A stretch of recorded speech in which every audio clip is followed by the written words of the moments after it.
Oke, Assalamualaikum warahmatullahi wabarakatuh. Selamat pagi, Pak Gunggu dan teman-teman semua. Kami dari kelompok E akan mempresentasikan tentang DFD atau Data Flow Diagram terkait dengan solusi yang telah kami berikan pada permasalahan DVD kurang laku. Next slide.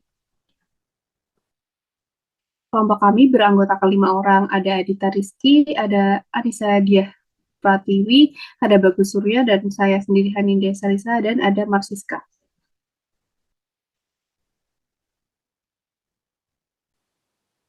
Oke, nah untuk bagian pertama ini kita akan membahas mengenai permasalahan utama apa sih yang dihadapi oleh DVD kurang laku. Nah, pada bagian ini kami nggak akan menjelaskan secara detail ya terkait dengan masalah apa yang dihadapi oleh DVD kurang laku karena teman-teman juga sepertinya sudah mengerjakan tugas ADS juga kan beberapa minggu yang lalu yang berkaitan dengan topik ini. Jadi sepertinya kita hanya akan mengingat-ingat aja. Jadi seperti yang sudah diketahui sebelumnya, DVD kurang laku itu mengalami penurunan jumlah pelanggan yang menyewa DVD. Nah, penurunan pelanggan ini diakibatkan oleh pemrosesan transaksi dan proses sewa yang lama yang membuat para pelanggan ini tuh nggak mau gitu untuk mengantri di antrian yang panjang. Hingga akhirnya mereka itu enggan untuk pergi menyewa DVD di DVD kurang laku ini secara keseluruhan. Nah, penurunan jumlah pelanggan ini juga memiliki efek pada jumlah pendapatan DVD kurang laku yang keturun juga dari pendapatan pada biasanya. Yang parah dari hal ini itu adalah DVD kurang laku ini para manajernya terlambat untuk menyadari penurunan pelanggan dan juga penurunan pendapatan ini. Baru setelah 3 bulan penurunan itu terjadi, pihak manajer itu baru tahu kalau sebenarnya pendapatan dan pelanggan yang ada di DVD kurang laku itu menurun. Nah, akibat dari keterlambatan ini adalah manajer DVD kurang laku ini tidak bisa menanggapi ya masalah yang timbul ini secara tepat dan cepat. Setelah 3 bulan berlalu dan manajer DVD kurang laku ini baru mengetahui masalah yang timbul, manajer DVD kurang laku ini secara tidak langsung dipaksa untuk mengajukan suatu solusi yang dirasa paling tepat dan cepat sehingga masalah yang ada ini tidak bertambah parah dan dapat segera diatasi. Nah, dari kasus yang disajikan, kami itu eh, menekankan adanya 2 permasalahan utama yang dialami oleh DVD kurang laku.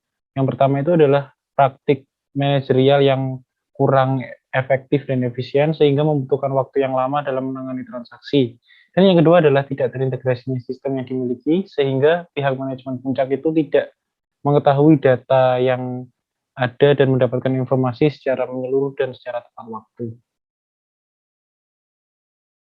Selanjutnya, alternatif solusi yang kelompok kami tawarkan adalah penggunaan website dan aplikasi.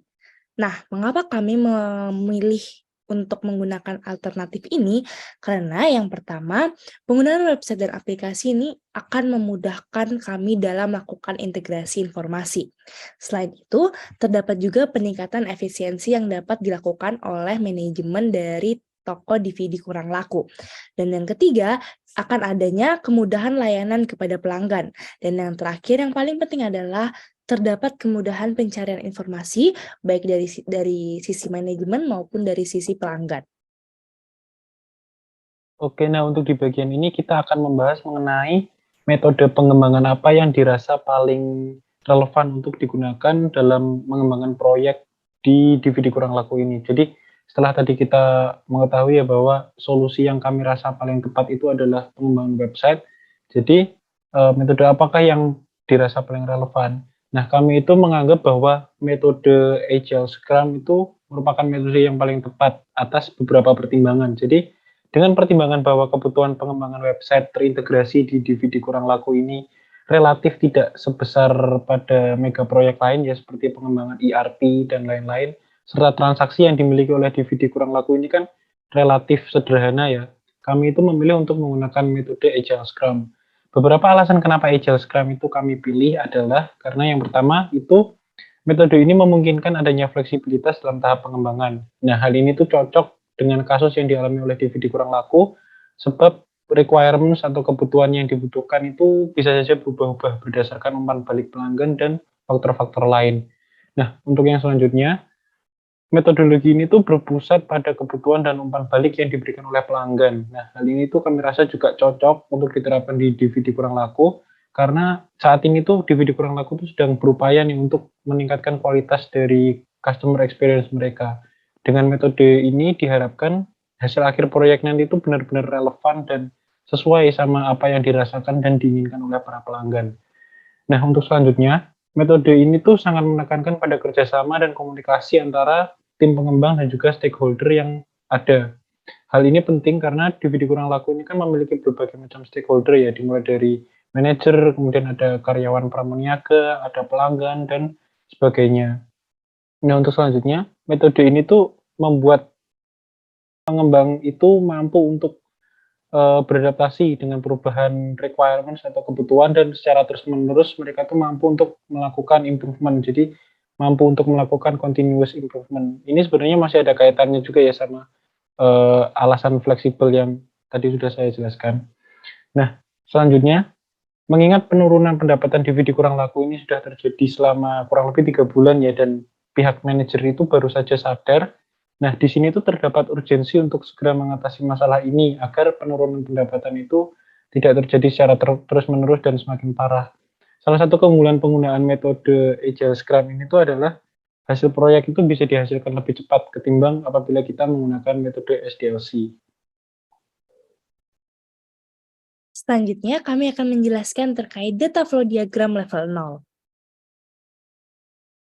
Nah, berikut ini yang bisa teman-teman lihat pada layar merupakan data flow diagram level 0 yang telah kelompok kami buat. Kelompok kami membuat data flow diagram level 0 ini dari proses 1 yaitu pendataan DVD hingga proses 6 yaitu pembuatan laporan. Jika teman-teman ingin melihat data flow diagram level 0 ini dengan lebih jelas lagi, teman-teman bisa mengetik link web yang telah kami bagikan di layar masing-masing. Selanjutnya, kami akan membahas terkait proses 1 yaitu pendataan DVD. Nah, proses pertama yang dilakukan pada data flow diagram toko DVD kurang laku adalah melakukan pendataan DVD, yaitu data DVD itu sendiri dan juga jenis dari DVD tersebut. Pendataan DVD ini akan menghasilkan sebuah output, yaitu data DVD dan daftar jenis DVD yang akan diteruskan kepada bagian administrasi. Input yang didapat oleh pendataan DVD ini berasal dari supplier yang akan memberikan permintaan DVD baru. Sehingga toko DVD kurang laku ini akan memiliki data DVD yang terupdate dan nantinya data DVD ini akan memudahkan proses 4 yaitu proses penyewaan. Selanjutnya, proses kedua yang dilakukan pada DFD ini adalah proses pendaftaran. Pada proses ini, pelanggan harus melakukan pendaftaran untuk mendapatkan ID pelanggan, sehingga toko akan memiliki daftar pelanggan yang akan memudahkan untuk proses pengembalian DVD. Nah, daftar pelanggan yang tertera ini nantinya akan memudahkan proses administrasi. Pada saat proses administrasi, pelanggan dapat melakukan penambahan saldo pada kartu pelanggan yang berbasis elektronik untuk proses 3, yaitu proses deposit. Selanjutnya, pada proses 3, pelanggan akan diminta untuk melanjutkan proses deposit untuk melakukan pengisian saldo pada kartu membership elektronik. Nah, pengisian saldo ini digunakan untuk memudahkan pelanggan dalam proses pembayaran. Setelah melakukan deposit, akan ada konfirmasi pengisian saldo yang akan diteruskan pada bagian administrasi. Lalu, akan ada penambahan saldo pada kartu elektronik tersebut. Nah, deposit ini nantinya juga akan menghasilkan saldo yang dapat digunakan untuk melakukan penyewaan pada proses 4. Selanjutnya, saya akan menjelaskan proses 4, 5, dan juga 6 dari data flow diagram toko DVD kurang laku. Nah, pertama di proses 4 atau proses penyewaan ini ada 2 entiti yang terlibat, yaitu administrasi dan juga pelanggan. Nah, kemudian ada 2 data store yang akan digunakan sebagai input dalam proses ini, yaitu data store DVD dan juga data store saldo. Nah, data store saldo ini selain menjadi input, dia juga menjadi store atau tempat penyimpanan untuk output dari proses 4 nanti. Nah, di proses 4 ini itu dimulai ketika pelanggan memberikan input berupa ID pelanggan. Nah, kemudian pelanggan ini akan memperoleh daftar DVD yang tersedia. Nah, daftar DVD tersedia itu dapatnya dari mana? Ini dapatnya dari data store DVD ini. Nah, kemudian pelanggan bisa memilih dia ingin meminjam DVD dengan judul film yang apa, kemudian daftar pelanggan yang meminjam itu nanti akan diteruskan ke bagian administrasi. Nah, bagian administrasi akan memberikan konfirmasi penyewaan. Ketika penyewaan itu sudah terkonfirmasi, itu nanti akan secara otomatis mengurangi atau memotong saldo deposit dari pelanggan. Jadi, di proses 4 ini itu nanti akan merubah isi data dari data store saldo. Nah, kemudian output dari proses 4 berupa daftar penyewaan DVD dan juga daftar data sewa DVD itu akan disimpan di masing-masing data store. Untuk daftar penyewaan DVD itu akan disimpan di data store penyewaan, sementara untuk daftar detail sewa DVD akan disimpan di data store detail sewa. Kemudian untuk proses 5 atau proses pengembalian ini masih sama, entity yang terlibat juga ada 2, yaitu bagian administrasi dan juga pelanggan. Kemudian untuk data store yang akan menjadi input dalam proses ini itu data store penyewaan, kemudian data store saldo yang juga sekaligus menjadi tempat atau penyimpanan atau store untuk output proses 5 ini. Kemudian juga ada data store pengembalian dan juga data store denda yang juga akan menjadi store atau tempat penyimpanan untuk output yang akan dihasilkan dalam proses 5. Nah, di proses kelima ini pelanggan yang mau mengembalikan DVD itu memberikan input berupa data pelanggan. Nah, di proses 5 ini, data pengembalian dari pelanggan itu akan diproses bersamaan dengan data dari data store penyewaan.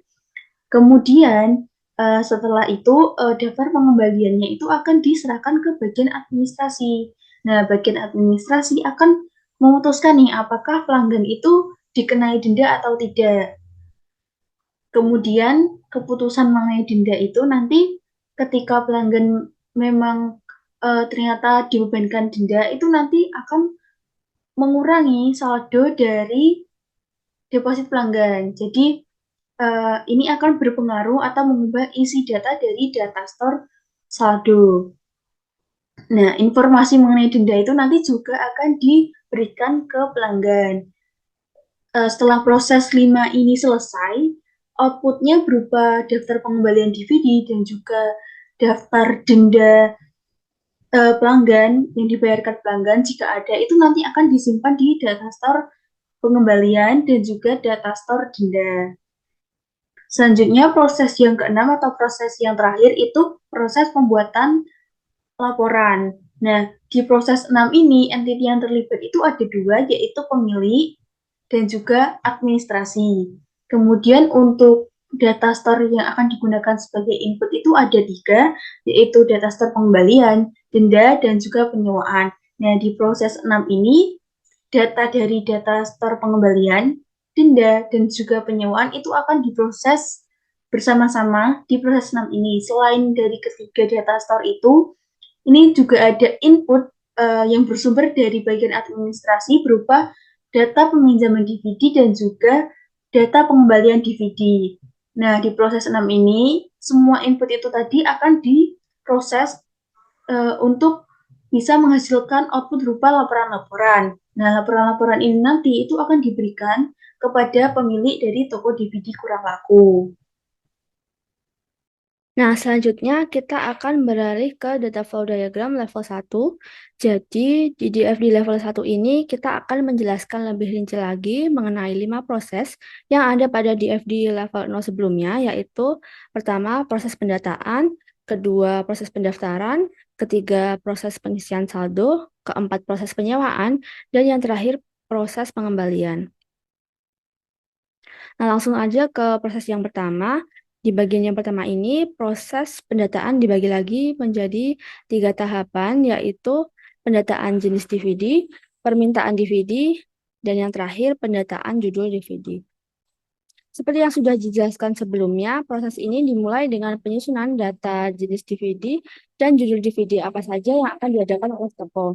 Kemudian, setelah daftar-daftar tersebut telah ditetapkan dan disetujui oleh pihak manajemen, toko akan mengajukan daftar permintaan DVD kepada supplier. Pihak supplier lalu akan melakukan konfirmasi penyediaan DVD dan mengirimkan kembali daftar data jenis DVD dan judul DVD apa saja yang dapat mereka penuhi kepada toko DVD kurang laku. Selanjutnya, toko akan melakukan penginputan data-data tersebut ke dalam database perusahaan yang akan menghasilkan data storage DVD baru berdasarkan jenis DVD-nya dan juga judul filmnya.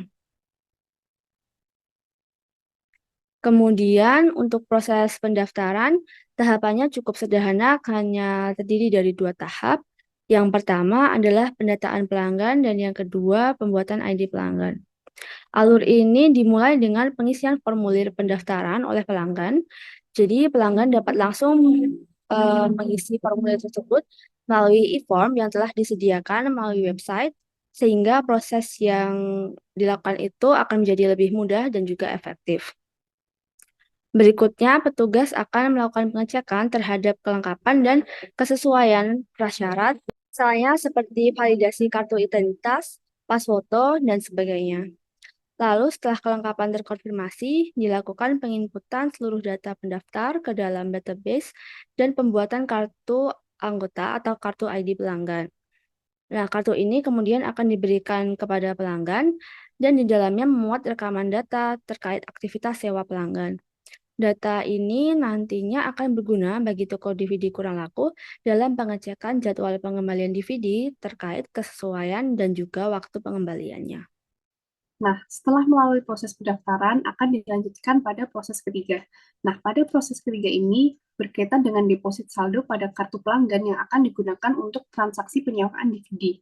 Bagian ini akan dibagi menjadi 2, yaitu pada 3.1 pengisian saldo kartu pelanggan dan 3.2 yaitu penambahan saldo kartu. Input berupa pelanggan DVD kurang laku akan mengisi atau top up saldo. Mereka akan mendapatkan konfirmasi terkait pengisian saldo, yaitu persetujuan ya atau tidak. Apabila mereka memilihnya, maka akan dilanjutkan ke proses administrasi. Jika disetujui, maka akan dilanjutkan ke bagian administrasi sebagai input. Outputnya akan diteruskan pada proses 3.2 sebagai penambahan saldo kartu dan datanya akan disimpan dalam saldo kartu. Nah, pada 3.2 terdapat output berupa informasi saldo kartu yang akan diteruskan kepada pelanggan. Nah, penambahan saldo ini juga akan disimpan dalam data saldo kartu yang berada di tengah tersebut. Next. Proses keempat adalah proses penyewaan yang dibagi menjadi 2 bagian, yaitu 4.1 pendataan penyewaan DVD dan 4.2 tentang penyewaan DVD. Nah, pada proses 4.1 terdapat 2 input, yaitu pelanggan DVD dan saldo kartu. Nah, setelah pelanggan mengisi saldo di tahap ketiga, mereka dapat melanjutkan ke tahapan sewa DVD pada tahap keempat ini. Input tersebut akan diproses dalam pendataan penyewaan DVD. Outputnya akan disimpan pada data saldo kartu dan data penyewaan DVD, serta satu output lainnya diteruskan ke administrasi untuk diproses dan melalui proses konfirmasi penyewaan. Data ini akan masuk dalam proses 4.2 penyewaan DVD. Pada bagian ini terdapat input data DVD, konfirmasi sewa, detail sewa, dan penyewaan DVD. Nah, data DVD yang ada di sebelah kiri yang ada warnanya hijau itu akan diproses dan dicocokkan, kemudian menghasilkan output daftar DVD yang tersedia. Nah, informasi data DVD yang tersedia ini akan diteruskan kepada pelanggan dan mereka akan memilih DVD mana yang akan mereka sewa. Next. Oke, nah untuk di bagian ini kami akan membahas mengenai data flow diagram level 1 proses 5. Nah, jadi di DFD level 1 proses 5 ini merinci lebih dalam ya mengenai proses pengembalian DVD, dan di dalamnya itu terdapat 2 proses, yaitu pengembalian DVD itu sendiri dan yang kedua adalah penghitungan denda. Jadi nantinya tuh pada DFD ini input berupa data dari data storage saldo dan penyewaan ditambah dengan data pengembalian dari entitas pelanggan akan diolah melalui proses 5.1 untuk menghasilkan output berupa daftar atau list pengembalian. Nah, output ini tuh nanti kemudian akan digunakan oleh entitas administrasi dan juga disimpan di data storage pengembalian. Entitas administrasi dan data storage pengembalian nantinya tuh akan memberikan input berupa data keputusan denda dan data pengembalian untuk diolah di proses 5.2. Nah, nantinya di proses 5.2 ini semua input itu akan diolah, kemudian akan dihasilkan output berupa data denda yang akan disimpan di data storage denda dan data informasi denda yang akan diberikan ke pelanggan. Akan dikomunikasikan kembali ke pelanggan. Nah, untuk di bagian selanjutnya kami diminta untuk memilih salah satu proses dari DFD level 0, kemudian membuat DFD level 1 yang fisikal beserta data dictionary-nya. Nah, untuk ini kami memilih untuk proses 3 ya deposit, kami sudah membuat DFD level 1 yang fisikal sekaligus data dictionary yang berkorespondensi. Nah, jadi di sini tuh terdapat 2 proses pada DFD level 1 proses 3 ini. Yang pertama itu adalah pembayaran top up, dan yang kedua itu adalah penyesuaian saldo. Jadi, data storage pelanggan akan menyediakan input berupa data pelanggan bagi proses 3.1.